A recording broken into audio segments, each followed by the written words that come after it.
മാന്യ പ്രേക്ഷകർക്ക് എൻ്റെ പ്രണാമം. അടുത്ത കാലത്ത് പ്രഗത്ഭനായ ഒരു പ്രൊഫസർ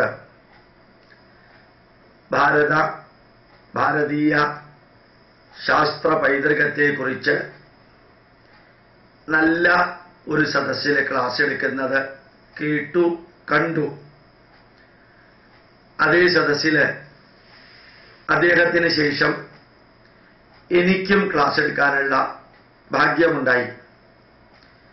ആ പ്രൊഫസർ ഭാരതീയ ശാസ്ത്ര പൈതൃകത്തെക്കുറിച്ച് വേദമന്ത്രങ്ങൾ ഉദ്ധരിച്ചുകൊണ്ട്, രാമായണത്തിലെ സംഭവങ്ങൾ ഉദ്ധരിച്ചുകൊണ്ട് ഇവിടെ ന്യൂറോ സർജറി ഉണ്ടായിരുന്നു, വിമാനമുണ്ടായിരുന്നു, ഇവിടെ സയൻസ് നല്ല രീതിയിൽ ഉണ്ടായിരുന്നു, അത് വിവരിച്ചു കൊടുക്കാൻ കഴിവുള്ളവർ ഇന്നില്ല, അതാണ് നമുക്ക് പറ്റിയ അപജയം എന്നെല്ലാം വളരെ വളരെ അഭിമാനത്തോടുകൂടി പറയുകയുണ്ടായി.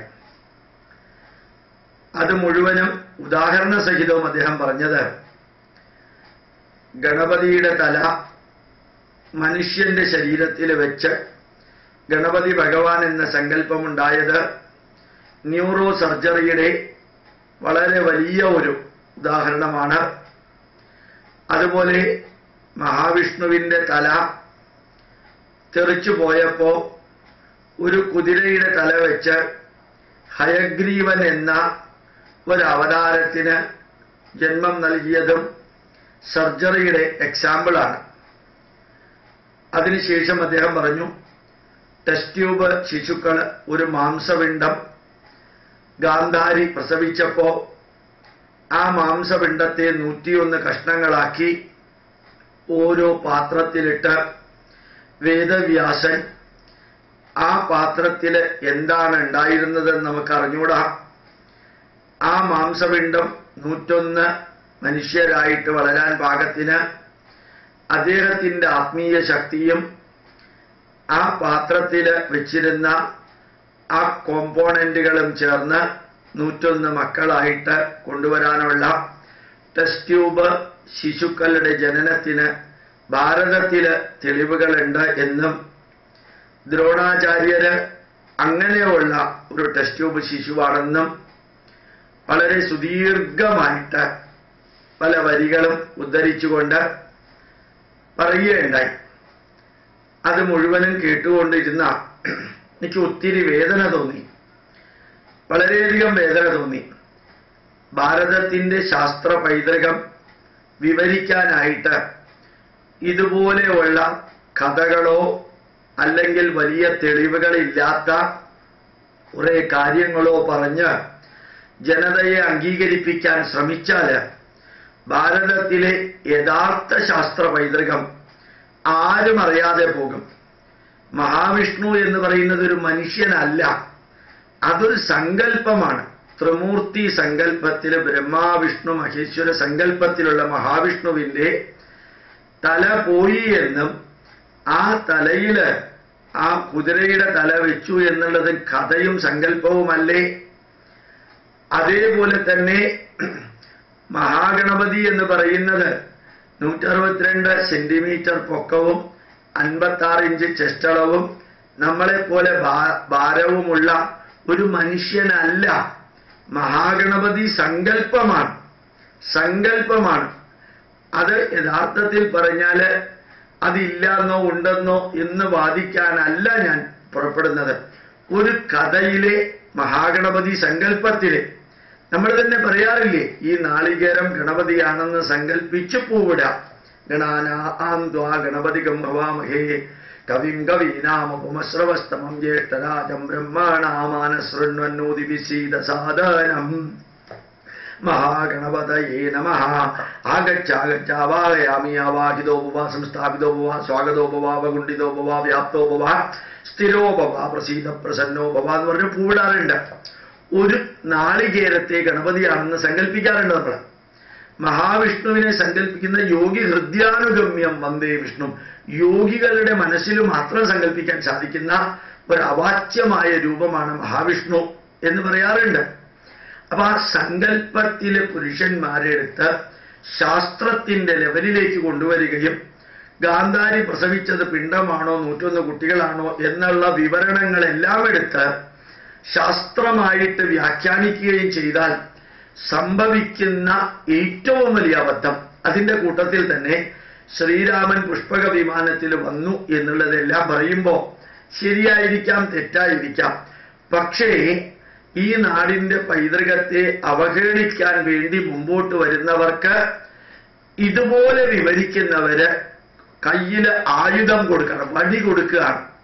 എന്താണ് ഞാനിത് പറയാൻ കാരണം എന്നറിയോ? വളരെ സുദീർഘമായി ഇനിയുള്ള ദിവസങ്ങളിൽ ഇതിനെക്കുറിച്ച് ഞാൻ വിവരിക്കുന്നുണ്ടാവും. ഈ ലോകത്തിലെ എത്ര ഭാഷകളുണ്ടെന്നൊന്ന് എടുത്തു നോക്കാം. ആ ഭാഷകളിലെല്ലാമുള്ള പുസ്തകങ്ങൾ എടുത്തു നോക്കാം. അതിനകത്ത് മിത്തോളജിക്കൽ പുസ്തകമുണ്ട്. എല്ലാ ഭാഷകളിലും മിത്തോളജിക്കൽ പുസ്തകമുണ്ട്. ഇംഗ്ലീഷിലുണ്ട്, ജർമ്മൻ ഭാഷയിലുണ്ട്, തെലുങ്കിലുണ്ട്, തമിഴിലുണ്ട്, മലയാളത്തിലുണ്ട്, കന്നഡയിലുണ്ട്, ചൈനീസ് ഭാഷയിലുണ്ട്, ഉറുദുവിലുണ്ട്. നിങ്ങൾ ഏത് ഭാഷ എടുത്തു നോക്കാം, മിത്തോളജിക്കൽ പുസ്തകമുണ്ട്. അതുപോലെ സെമി മിത്തോളജിക്കൽ പുസ്തകമുണ്ട്. മുഴുവനും മിത്തോളജിക്കൽ അല്ലാത്ത സെമി മിത്തോളജിക്കൽ പുസ്തകമുണ്ട്. അതിനകത്ത് കുറച്ച് ആത്മീയത ഉണ്ടായിരിക്കാം, ബാക്കിയുള്ളത് മുഴുവനും ഭൗതികതയായിരിക്കാം. മൂന്നാമത്തെ വിഭാഗം നോൺ മിത്തോളജിക്കൽ പുസ്തകമുണ്ട്. ആ നോൺ മിത്തോളജിക്കൽ പുസ്തകത്തില് നാടകങ്ങൾ ഉണ്ടാവും, അതുപോലെ തന്നെ ഡ്രാമ ഉണ്ടാവും, നാടകങ്ങൾ ഉണ്ടാവും, പിന്നെ ഫോക്ക് ഡാൻസുകളുണ്ട്, സംഗീതമുണ്ട്, നോവലുകളുണ്ട്, യാത്രാ വിവരണങ്ങളുണ്ട്, ശാസ്ത്രത്തിന്റെ പുസ്തകങ്ങളുണ്ട്, ആ നിരൂപണങ്ങൾ ഉണ്ടാവും. ഇതെല്ലാം നോൺ മിത്തോളജിക്കൽ പുസ്തകങ്ങളാണ്. അപ്പം മിത്തോളജിക്കൽ പുസ്തകങ്ങള്, സെമി മിത്തോളജിക്കൽ പുസ്തകങ്ങള്, നോൺ മിത്തോളജിക്കൽ പുസ്തകങ്ങള്, ഇത് സംസ്കൃതത്തിനും ബാധകമാണ്. സംസ്കൃതത്തിലും മിത്തോളജിക്കൽ പുസ്തകമുണ്ട്, സംസ്കൃതത്തിലും നോൺ മിത്തോളജിക്കൽ പുസ്തകമുണ്ട്, സംസ്കൃതത്തിലും സെമി മിത്തോളജിക്കൽ പുസ്തകമുണ്ട്. ഇതിനകത്ത് നിന്ന് ഈ നോൺ മിത്തോളജിക്കൽ പുസ്തകത്തിനകത്ത്, ഞാനിത് വീണ്ടും വിവരിക്കുന്നുണ്ടാവും അടുത്ത ക്ലാസ്സില്. നോൺ മിത്തോളജിക്കൽ പുസ്തകത്തില് ആയിരക്കണക്കിന് ശുദ്ധശാസ്ത്ര ഗ്രന്ഥങ്ങളുണ്ട്. ഞാൻ ആയിരക്കണക്കിന് എന്ന് പറയുമ്പോൾ അറിഞ്ഞുകൊണ്ട് ഉപയോഗിക്കുന്ന വരിയാണ്, അതിശയോക്തി കലർന്നിട്ട് പറയുകയല്ല. ഒരു ചെറിയ ഉദാഹരണം, ചെന്നൈയിലെ മദ്രാസിലെ അടയാർ ലൈബ്രറിയിലെ ശാസ്ത്രജ്ഞന്മാര് എഴുതിയ, അടയാർ ലൈബ്രറി പ്രസിദ്ധീകരിച്ചൊരു പുസ്തകമുണ്ട്. കേരളത്തിലെ ഗണിതശാസ്ത്ര പൈതൃകത്തിന്റെ എൻസൈക്ലോപീഡിയയാണ് അവർ പബ്ലിഷ് ചെയ്തിരിക്കുന്നത്. അതായത് 1200ഓളം ശുദ്ധ ഗണിതശാസ്ത്ര പുസ്തകങ്ങള് കേരളത്തിലുണ്ടായിരുന്നത്, അതിന്റെ വ്യാഖ്യാനങ്ങൾ ഉൾപ്പെടെയുള്ള പുസ്തകങ്ങളുടെ ഒരു അബ്സ്ട്രാക്ട് പേരും ഇയർ ഓഫ് റൈറ്റിങ്ങും ഓർഡറിന്റെ പേരും എല്ലാം ചേർത്ത് കൊടുത്തിട്ടുണ്ട്. ആ മാത്തമാറ്റിക്സ് പുസ്തകവും മിത്തോളജിയും സെമി മിത്തോളജിയും തമ്മിൽ ഒരു ബന്ധമില്ല. രസതന്ത്രം, നല്ല കെമിസ്ട്രി പുസ്തകങ്ങള് സംസ്കൃതത്തിലുണ്ട്. അതുപോലെ തന്നെ മെറ്റലർജിക്കൽ പുസ്തകങ്ങൾ സംസ്കൃതത്തിലുണ്ട്. നല്ല സൈക്കോളജി പുസ്തകങ്ങൾ സംസ്കൃതത്തിലുണ്ട്. എക്സാമ്പിളുകളെല്ലാം ഞാൻ അടുത്ത ദിവസത്തെ ക്ലാസ്സിൽ പറയാം. അപ്പോ ഈ നോൺ മിത്തോളജിക്കൽ പുസ്തകത്തിലുള്ള ഈ വിവരണങ്ങളെല്ലാം നിഷേധിക്കപ്പെടുന്നത് ഈ മിത്തോളജിയിൽ നിന്ന്. ശ്രീരാമൻ പുഷ്പക വിമാനത്തിൽ സഞ്ചരിച്ചു, ബ്രഹ്മാവിന്റെ 4 തല, അത് സയൻസാണ്. എക്സ് ആക്സിസ് ആണ്, വൈ ആക്സിസ് ആണ്, ഇസഡ് ആക്സിസ് ആണ്, ടൈം ആക്സിസ് ആണ് എന്ന് വേണമെങ്കിൽ ഇന്റർപ്രറ്റ് ചെയ്യാമെന്ന് പറയുന്നതിൽ വലിയ കുഴപ്പമില്ല, ഞാൻ പറയാറുണ്ടത്. പക്ഷെ ആ തല വെച്ചത് ന്യൂറോ സർജറിയാണ് എന്ന് പറയുന്നത് അപകടം. ഹാർട്ട് സർജറി നടന്നിരുന്നു എന്ന് പറയുന്ന അപകടമാണ്. പക്ഷെ വേറെ നടന്നിരുന്നു, അത് ഞാൻ വിവരിക്കാം. അപ്പോ ഇല്ലാത്ത പലതും പുരാണങ്ങളിലും മിത്തോളജിക്കൽ പുസ്തകങ്ങളിലും അവരോധിച്ച് ആരോപിച്ച് എന്നിട്ട് അതെല്ലാമാണ് ശാസ്ത്രം എന്ന് വരുത്തുമ്പോൾ ഭാരതത്തിന്റെ പൈതൃകത്തിന്റെ അവിഭാജ്യ ഘടകമായ യഥാർത്ഥ ശാസ്ത്രത്തിനെ നമ്മൾ തമസ്കരിക്കുന്നു. നല്ലൊരു വാക്കാണ് തമസ്കരിക്കുക എന്നുള്ളത്. അത് അറിയപ്പെടാതെ പോകുന്നു. ഇങ്ങനെ തെറ്റ് ചെയ്യുമ്പോൾ ചാനലുകളിലും പത്രമാധ്യമങ്ങളിലും എഡിറ്റോറിയലുകളും അതേപോലെ ഡിസ്കഷനും വരുമ്പോൾ ഇവിടെ എല്ലാം മിത്തോളജിയാണെന്നും മിത്തോളജിയിലുള്ളത് ശുദ്ധ അന്ധവിശ്വാസമാണെന്നും അതിനെ ശാസ്ത്രവൽക്കരിക്കാൻ ശ്രമിക്കുകയാണെന്നും അത് ചെയ്യുന്നത് മുഴുവനും RSSകാരും BJPക്കാരുമാണെന്നും അങ്ങനെ അല്ലാത്തവർ ചെയ്താലും ഇപ്പൊ അവര് RSSന്റെ ട്രാപ്പിൽ വീണിരിക്കുകയാണെന്നും എല്ലാം പ്രഖ്യാപിക്കാൻ കാരണം തെറ്റ് സംഭവിച്ചിരിക്കുന്നത് ഈ നാടിന്റെ പൈതൃകത്തെ ബഹുമാനിക്കുന്നവര് ആരാധിക്കുന്നവര് ഈ നാടിന്റെ പൈതൃകത്തെ ആദരിക്കുന്നവര് മിത്തോളജിക്കൽ പുസ്തകങ്ങൾ കൂട്ടിയെഴുതിട്ട് യഥാർത്ഥ ശാസ്ത്ര പുസ്തകങ്ങളെ കൂട്ടിയാതെ അതിലെ ഒരു വരി പോലും പറയാതെ മിത്തോളജിയിലാണ് സയൻസ് ഉള്ളതെന്ന് പഠിപ്പിക്കുന്നു. അപ്പൊ തെറ്റും കുറവും പ്രശ്നങ്ങളും ആരംഭിക്കുന്നത് ഇതിന്റെ പ്രോക്താക്കളിൽ നിന്നാണ്. നാടിന്റെ പൈതൃകത്തെ പ്രചരിപ്പിക്കാൻ ഓവർ ദേശസ്നേഹത്തോടുകൂടി ശ്രമിക്കുന്ന, ഒന്നും പഠിക്കാതെ ശ്രമിക്കുന്നവരാണ് ഇതിന് പ്രശ്നം ഉണ്ടാക്കുന്നത്, ഇതേപോലെയുള്ള പ്രശ്നം ഉണ്ടാക്കുന്നത്. ഇതിന് തീർച്ചയായിട്ടും എക്സാമ്പിൾ സഹിതം മിത്തോളജിക്കൽ പുസ്തകങ്ങൾ എന്തൊക്കെയാണ്, അതില് സയൻസ് ഉണ്ടോ, സെമി മിത്തോളജിക്കൽ പുസ്തകം ഏതൊക്കെയാണ്, അതിൽ സയൻസ് ഉണ്ടോ, നോൺ മിത്തോളജിക്കൽ പുസ്തകം ഏതാണ്, അതിൽ സയൻസ് ഉണ്ടോ എന്നുള്ള വിവരണങ്ങൾ ഇനിയുള്ള ദിവസങ്ങളിൽ, യാത്രയില്ലാത്ത ദിവസങ്ങളിൽ നിങ്ങളുടെ മുമ്പിൽ സമർപ്പിക്കാൻ ആഗ്രഹിക്കാം. എല്ലാ SFIക്കാരും എല്ലാ കമ്മ്യൂണിസ്റ്റുകാരും ബുദ്ധിജീവികളും യുക്തിവാദികളും എന്ത് സംശയമുണ്ടെങ്കിലും ഏത് സദസ്സിന്റെ മുമ്പിൽ വന്നിട്ടും ഈ വിഷയം അവതരിപ്പിക്കാൻ ഞാൻ തയ്യാറാണ്. ഏത് സദസ്സിന്റെ മുമ്പിൽ. ഒരു കാര്യമുണ്ട്, നാരായണ ഗുരുദേവൻ പറഞ്ഞതുപോലെ വാദിക്കാനും ജയിക്കാനും ഒന്നും ഞാനില്ല, അറിയാനും അറിയിക്കാൻ താല്പര്യമുള്ളവരുണ്ടെങ്കിൽ വരാൻ തയ്യാറാണ്.